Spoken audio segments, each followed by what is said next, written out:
Hi, I'm Christian. So many of us today share photos on social media, whether it's of our dog or a recent holiday we went on or that awesome cheesecake we recently ate. But do you realize that each of those photos conveys a message depending on what our facial expression is or what we're doing in the photo? In a similar way, when people look at us, we can reflect God's peace to the world. Let's watch this God story to learn more about that.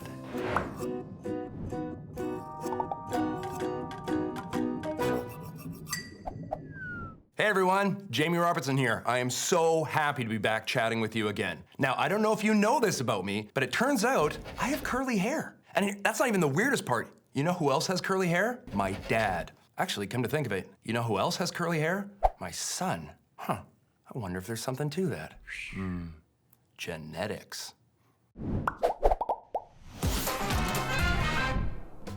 Now, despite what you might be thinking, this God story is not about my curly hair. Because as it turns out, my curly hair, not in the Bible. I know. It seems like a bit of an oversight to me as well. But let's dig in. Because what we are talking about, our big idea, is that peacemakers reflect God's peace to the world. So what we're looking at now is the beginning of Matthew chapter 5. This is the Sermon on the Mount, and specifically we're looking at the Beatitudes. And this is Jesus teaching, but he's building on his people's teaching at the time. The Jewish people had thousands of years of language and understandings about God. In these few verses, we're learning about the spiritual genetics of the kingdom of God. And the one thing I want you to take away from all this, and it's a theme we're gonna come back to, is that if you want to be considered a child of God, you will be a peacemaker, a peace bringer. And the word peace, especially as it pertains to Jesus here, is a verb. All right, let's dig into Matthew chapter 5, beginning in verse 3. God blesses those who are poor and realize their need for him, for the kingdom of heaven is theirs. God blesses those who mourn, for they will be comforted. God blesses those who are humble, for they will inherit the whole earth. God blesses those who hunger and thirst for justice, for they will be satisfied. God blesses those who are merciful, for they will be shown mercy. God blesses those whose hearts are pure, for they will see God. God blesses those who work for peace, for they will be called the children of God. God blesses those who are persecuted for doing right, for the kingdom of heaven is theirs. God blesses you when people mock you and persecute you and lie about you and say all sorts of evil things against you because you are my followers. Be happy about it. Be very glad, for a great reward awaits you in heaven. And remember, the ancient prophets were persecuted in the same way. Okay, so let's unpack this word peace. I mean, I'm old enough where I still think back of like, hey, peace, man. Or there's this idea that, peace is just not fighting. But I want to talk to you about this word peace and a little bit deeper understanding of what Jesus is talking about. So his word for it is shalom, what we interpret as peace. And I'm assuming most of you know about the city Jerusalem. It was around in Jesus' time, before that, and of course it exists to this day. And Jerusalem is Yerushalom, the city of peace. We refer to Jesus as the Prince of Peace. So what are we talking about when we talk about this word peace? Well, it begins where the Beatitudes begin, in verse 3, and it begins with those who recognize their need for God. Now again, peace is not just not fighting. It's actually a verb that seeks to reconcile, to rebuild, to bind together. It's a full, flushed out idea that really encapsulates the way things are supposed to be. It requires that you have to open your eyes and sense and feel and use your emotions and your wisdom and your intuition to look around and be like, this does not seem right. This does not feel right. How do I reflect? How am I able to engage in this and bring shalom, rebuild, reconnect? These are the moments to pray. These are the moments to step back, assess, and ask how you can be an agent of shalom. When we become bringers and creators of peace, just like my son has curly hair like me, that is when you reflect the heart of God. And let that be a blessing to you specifically, because it reveals to you that the God you are seeking to learn about, the God that I'm saying dwells within you and can do all these things, seeks nothing but the fullest form of shalom, of peace and resurrection for you. and calls you out into the world to bring a small version of that around. When people look at you and see you as an agent of peace, as an agent of harmony, as an agent of rebuilding, they are literally seeing God at work. I hope you're beginning to see what I mean when it makes the impossible possible. Because we've been taught that power and strength and independence are to be celebrated.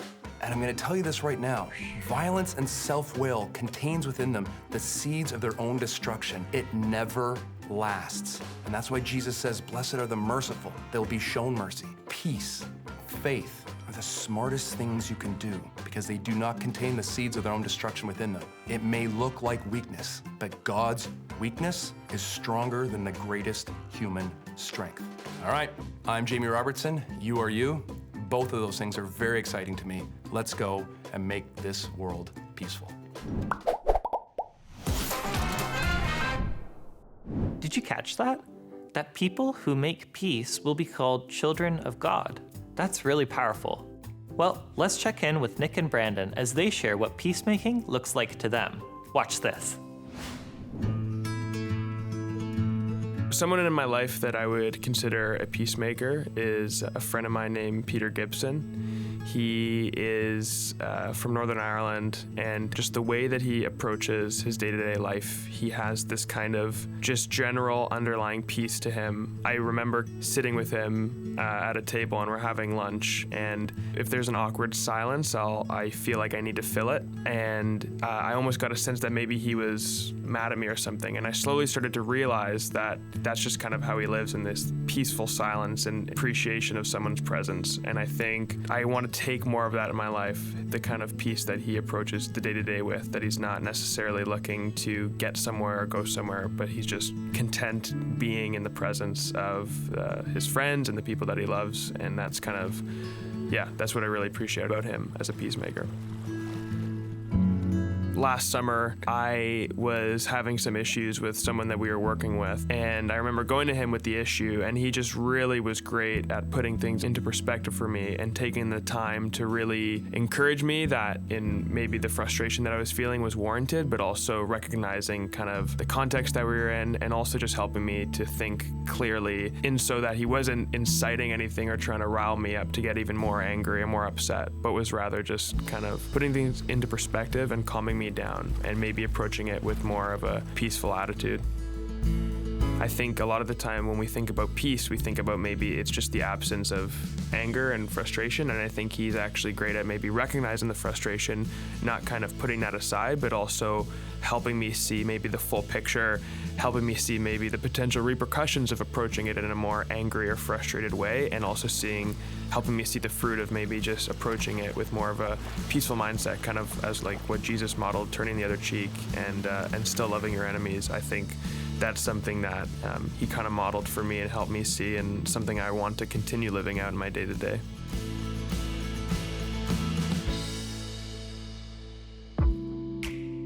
Back in college at the end of the semester, we had this project where we were supposed to meet with the teacher to get feedback on it. And as we were having this interview with the teacher, the more questions that we asked, and it was just perfectly mundane questions about, why did you mark us this way or why did you do this? But as we kept asking these questions, this teacher just kept getting more and more agitated, as if we were insulting her in some way, despite the fact that we're just asking questions about our assignment. And so eventually it just started to reach a point where I was like, this is kind of escalating high enough that we could get ourselves into a serious situation here. So eventually I just started saying, oh, I get it now. And we just sort of just collectively as a group, without talking to each other, just made the decision, let's just end this now before it gets out of control. I think there was value, even if I didn't do it at the time, in just recognizing that we don't really know what was going on in this teacher's life. Like maybe there was a family crisis, maybe she was just under an incredible amount of stress. There could have been any number of reasons why that situation happening the way it did was understandable and even relatable to a certain extent. And it really wasn't worth getting involved in that fight at all. Instead, it was better just to just settle things amicably without starting something that you didn't need.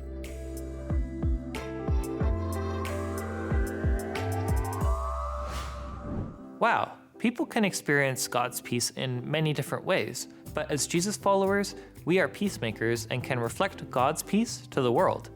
Let's break into our small groups and see how this looks in our own lives.